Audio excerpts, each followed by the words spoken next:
143 में जन स्वराज लड़ने जा रही है और आप यकीन मानिए हम लोग सरकार बनाने जा रहे हैं। कटवा की भूमिका में तो नजर नहीं ना आएंगे चुनाव के बाद? बिल्कुल नहीं। जन स्वराज की तरफ आप देख रहे हैं, वो वोट कटवा की नहीं है, बदलाव की तरफ देख रहे हैं।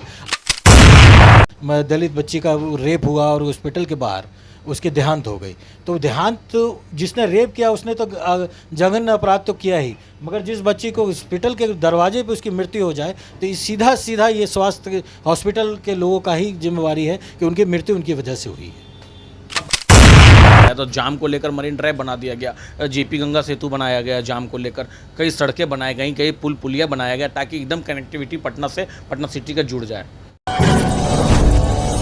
सारे भारत पे और मैं हूं आपके साथ अमित खत्री। चुनावी साल है और कई पार्टियां भी नई नई बिहार में चुनाव लड़ रही है। उसी में से एक है जन स्वराज। पहली बार जनता के बीच जाएगी जन स्वराज के तमाम उम्मीदवार।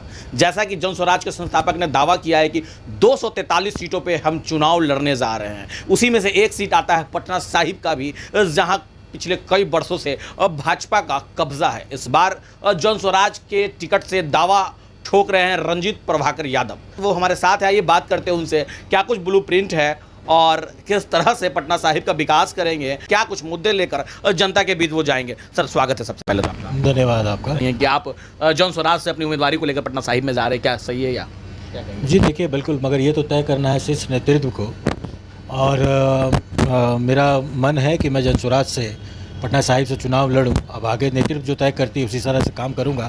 हम लोग काम कर रहे हैं जनता के बीच में, जो प्रशांत किशोर जी के विचार है उस विचारों को लेकर जा रहे हैं और उन लोगों तक पहुंचा रहे हैं। पहले बिहार की बात कर लेते हैं। जन स्वराज पहली बार चुनाव लड़ने जा रही है बिहार में और 243 सीट का दावा कर रही है। सरकार बनाने की बात कर रही है, कई योजनाएं भी बताई हैं जन स्वराज ने। उन्होंने हम आएंगे तो गरीबी मुक्त हो जाएगा बिहार, और बहुत सारी बातें हैं। तो क्या लगता है कैसे हो जाएगा? आखिर बड़ी बड़ी पार्टियां हैं, भाजपा, जदयू, कांग्रेस, राजद, बड़ी बड़ी पार्टियां। अब प्रशांत किशोर जी कहते हैं कि हम सब कुछ ठीक कर देंगे, एक झटके में हम आ जाएंगे, ठीक हो जाएगा। पहला ये। दूसरा, कैसे आएंगे? 243 पर लड़ लेंगे, 5 सीट, 10 सीट, 15 सीट, और 243 के लिए चाहिए 123 सीट सरकार बनाने में, तो 123 सीट आ जाएगा जन स्वराज को? हम बदलाव की बात कर रहे हैं। हम सत्ता पाने की या सत्ता में आने की हमारी कोई चाहत नहीं है। जो हमारे साथ बदलाव का सोच रखता है, जो बिहार को प्रगति उन्नति पे, जैसे पलायन की बात वो कर रहे हैं, जिस तरह यहाँ पे नौकरी नहीं है, शिक्षा नहीं है, व्यवस्था चरमराई हुई, आज भी हम बीमारू राज है। लोगों ने विश्वास किया कई पार्टियों पे, ठीक है। आपने जैसे कहा कि वो किस तरह से करेंगे, तो उनके पास पूरा ब्लूप्रिंट तैयार है, क्योंकि हम ज़्यादातर यहाँ पे सर्विस सेक्टर को बढ़ावा देंगे, पैरामेडिकल्स को बढ़ावा देंगे, इस तरह के, क्योंकि यहाँ पे इंडस्ट्री नहीं डल सकती, लैंडलॉक है, तो यहाँ पे इंडस्ट्री वगैरह नहीं डल सकते। तो हम लोग वाइट कॉलर वर्क जो है सर्विसेज की तरफ जाएंगे, ना कि ब्लू कॉलर की तरफ कि ज़्यादा नौकरियाँ पाना है या ये कुछ करना है। ऐसा कोई हमारा इरादा नहीं है। 243 में जन स्वराज लड़ने जा रही है और आप यकीन मानिए हम लोग सरकार बनाने जा रहे हैं। जो आंकड़ा आप बोल रहे हैं 122-23 का, 243 पे कोई भी आदमी का चुनाव लड़ता है, अपनी कैंडिडेट का चयन करता है। जैसे इन्होंने चयन में एक कैटेगरी रखा है कि भाई शिक्षित होना चाहिए, लोगों के बीच में लोगों का प्रभाव होना चाहिए, उनके अंदर जो सेवा की भाव होनी चाहिए। तो जो परिवर्तन ला सकता है, हम लोग को ज़्यादा चुनकर, ज़्यादा शिक्षित लोगों को चुनकर लेके आ रहे हैं। 243 कोई भी आदमी अगर चुनाव लड़ता है तो हारने के लिए नहीं लड़ता है। हर आदमी अपनी तैयारी जीत की ही करता है। तो मैं तो उम्मीद करता हूं कि आप जो 123 की बात कर रहे हैं, हम तो कहते हैं कि 243 हम जीत रहे हैं। कहीं वोट कटवा की भूमिका में तो नजर नहीं ना आएंगे चुनाव के बाद? बिल्कुल नहीं। वोट कटवा के, क्योंकि लोगों का आप झुकाव, आप कहीं भी जा रहे हो, जिस तरह प्रशांत किशोर जी ने 2.5 साल पद यात्रा किया है और अभी जिलों का भ्रमण कर रहे हो, वहाँ पे उस भीड़ को देखकर लोगों का जो रुझान है, जो जन स्वराज की तरफ आप देख रहे हैं, वो वोट कटवा की नहीं है। लोग बदलाव की तरफ देख रहे हैं, अपने भविष्य की तरफ, अपने बच्चों की तरफ। चुनाव में भी उन्होंने अपनी कैंडिडेट को खड़ा किया था जन स्वराज से, चारों सीट पे नहीं जीत सके, वो सेमीफाइनल कहा जा रहा था। देखिए, जीतना ना जीतना, मगर हम लोगों का स्कोर बहुत बढ़िया रहा, जिससे हमारी हिम्मत बढ़ी, लोग बढ़ चढ़कर उसमें हिस्सा लिए। मगर अब जो रणनीति है उससे भी सीख कर हम जो रणनीति हम बना रहे हैं, कि कुछ रणनीतियाँ उसमें टूटी रही होंगी, मगर अब जो रणनीति बना रहे हैं वो पूरा विजय की तरफ हम लोग बढ़ेंगे। बिहार में सबसे बड़ा मुद्दा क्या रहा है? जो कि 20 सालों से आपने देखा है जदयू भाजपा की सरकार है, तो सबसे बड़ा मुद्दा क्या है बिहार में? पलायन मुद्दा है, शिक्षा मुद्दा है, रोजगार मुद्दा है, क्या मुद्दा है? देखिए, इन तीनों चीज़ों का, जो रोजगार, पलायन और शिक्षा, ये इसमें बिहार बिल्कुल ज़ीरो है।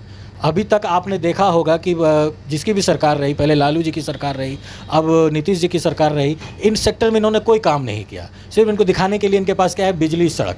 जब भी कुछ काम कीजिए, इनका विकास का पैमाना है बिजली और सड़क, कि ये तो सुविधाएं हैं। जो पब्लिक टैक्स देती है, जो आम जनता अपना टैक्स भरती है, इससे इनको सुविधाएं, जो उनका अधिकार है उनको तो मिलना ही चाहिए। हमारा जो सिंबल है स्कूल का बस्ता, वो है विकास का रास्ता। अगर हर एक बच्चे के कंधे पर अगर स्कूल का बस्ता हो, शिक्षा ही एक ऐसे मात्र रास्ता है जो कि अंधकार को मिटा सकता है। अगर आप शिक्षित होंगे तो हर चीज़ का समस्या का समाधान आपके पास होगा। तो हम लोगों ने प्राथमिकता शिक्षा को दी है।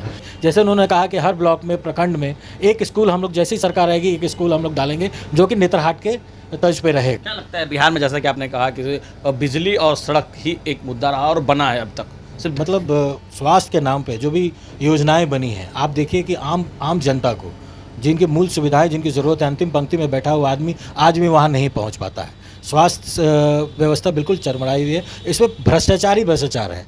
अभी आप देख रहे होंगे कि एक दलित बच्ची का रेप हुआ और हॉस्पिटल के बाहर उसकी देहांत हो गई। तो देहांत तो जिसने रेप किया उसने तो जघन्य अपराध तो किया ही, मगर जिस बच्ची को हॉस्पिटल के दरवाजे पे उसकी मृत्यु हो जाए तो सीधा ये स्वास्थ्य हॉस्पिटल के लोगों का ही जिम्मेवारी है कि उनकी मृत्यु उनकी वजह से हुई है। अब आते हैं पटना साहिब में। जाहिर सी बात है, पटना साहिब से थाल ठोक रहे हैं आप, और लेकिन पटना साहिब से भी 25 से 30 वर्षों से यहाँ से बीजेपी का कमल खिलते आया है। तो कैसे, बहुत बड़ी राह है, मुश्किल भरी राह है। देखिए, पटना साहिब में सबसे बड़ी बात आप कह रहे हैं कि एक भारतीय जनता पार्टी का 30 सालों से राज रहा है, तो वहाँ पे सबसे बड़ा काम संगठन का रहा है। जिस पार्टी के पास संगठन होता है कि बट नेचुरल है कि उसकी एक प्रमुख भूमिका रहती है, मगर जो जनता है वो जनता त्रस्त है। उनके पास 30 साल में कोई भी सुविधा का न स्वास्थ्य में काम हुआ है, न शिक्षा में काम हुआ है, ना ही आपको जाम से निजात मिल पाया है, ना ही कोई रोज़गार की कोई व्यवस्था की गई है। अगर यहाँ भी पटना साहिब में भी आप देखें तो बार बार यही दिखाया जाता है कि मेरिन ड्राइव बना, ये तो केंद्र की योजनाएं थी। छोटी छोटी समस्याएं आज भी लोग लेकर इधर भटक रहे हैं, उनकी सुनी नहीं जाती है। जाम की समस्या, जैसा कि आपने बताया, तो जाम को लेकर मरीन ड्राइव बना दिया गया, जेपी गंगा सेतु बनाया गया, जाम को लेकर कई सड़कें बनाई गई, कई पुल पुलिया बनाया गया, ताकि एकदम कनेक्टिविटी पटना से, पटना सिटी का जुड़ जाए।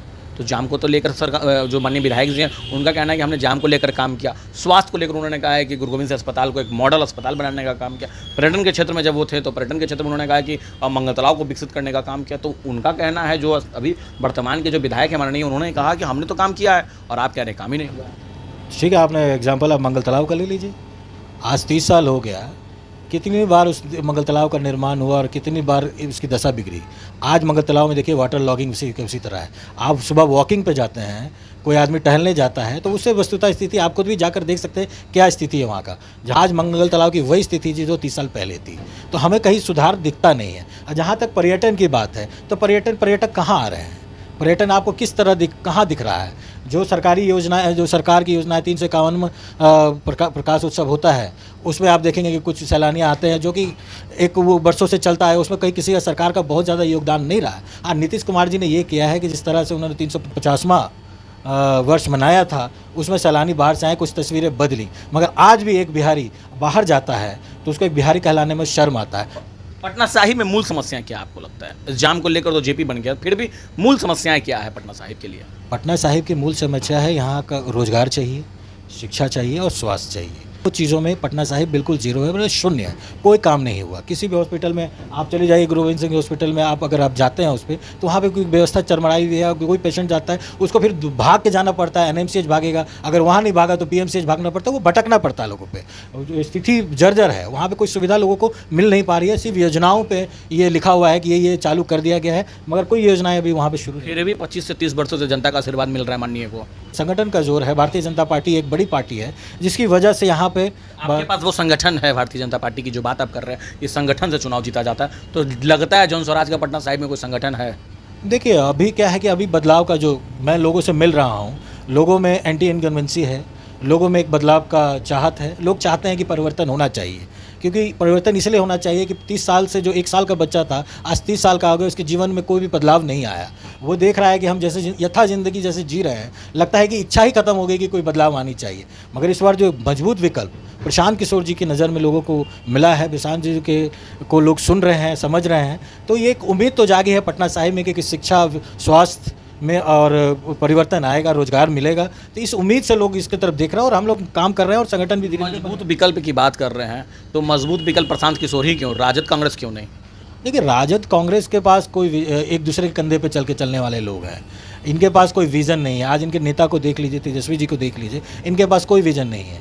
जैसे हमारे प्रशांत किशोर जी ने कहा कि माई बहन योजना के लिए सबसे पहले वो ब्लूप्रिंट निकालिए कि वो पैसा कहाँ से लाएंगे, जो करोड़ रुपया उनको देना है, जो अनाउंस कर रहे हैं उसके बारे में बताएं कि पैसा देंगे। ये सब जो 50 सालों से जो बिहार ठगा जा रहा है इन्हीं दो पार्टियों के, या तो भारतीय जनता पार्टी रही या कांग्रेस रही, क्षेत्रीय पार्टी में आरजेडी रही, जिनके पास कोई विजन नहीं रहा, जंगल राज रहा, लोगों में भय का रहा और लोग डरे हुए रहते थे, शाम को निकलते नहीं थे। आज चीज़ें बदली हैं, तो धीरे धीरे चीज़ें जब बदल रही हैं, अब चीज़ों को मानते हैं कि चीज़ें बदली है, 90 से लेकर 2025 में चीज़ें बदली हैं। जैसा आपने कहा कि पहले भय का राज था, पहले जंगल का राज था, कुछ बदली हैं चीज़ें। बिल्कुल नीतीश कुमार ने काम किया, इस चीज़ को नकारा नहीं जा सकता है, मगर वो दौर 2005 से 10 तक का ही था। वो स्वर्णिम काल था बिहार का, जैसे लगा था कि बहुत दिनों बाद एक मुक्ति मिली है, तो 2005 के 10 के बाद जो कानून राज था उन्होंने स्थापित किया था। जिन्होंने काम किया उनके लिए कहना ही पड़ेगा। मगर 2005 के बाद शराबबंदी एक ऐसा काला कानून बना जिसने पूरा बिहार का बेड़ा गर्क कर दिया। कानून व्यवस्था की वही हाल है। हम पटना साहिब में रहते हैं, हर 2 दिन पर हर दूसरे दिन सुनते हैं कि कहीं ना कहीं हत्या हो रही है। तो कानून व्यवस्था ज़ीरो है, स्वास्थ्य व्यवस्था ज़ीरो है। तो कहीं ना कहीं वो 2010 के 5 का 10 का जो स्वर्णिम काल था, अब वो वापस जंगल राज में परिवर्तन। तेजस्वी के जनसभा में जनसैलाब उमड़ रहा है। तमाम लोग कह रहे हैं कि इस बार अब की बार तेजस्वी सरकार, अगर भाजपा और जेडीयू को अगर देखा जाए विकल्प, तो तेजस्वी सरकार की बात की जा रही है। देखिए, ये भीड़ तो आपको पहले विगत कई सालों से देखने को मिल रहा है। पिछले चुनाव में भी आपने देखा था कि अपार भीड़ तेजस्वी जहाँ जा रहे थे मिल रहे थे।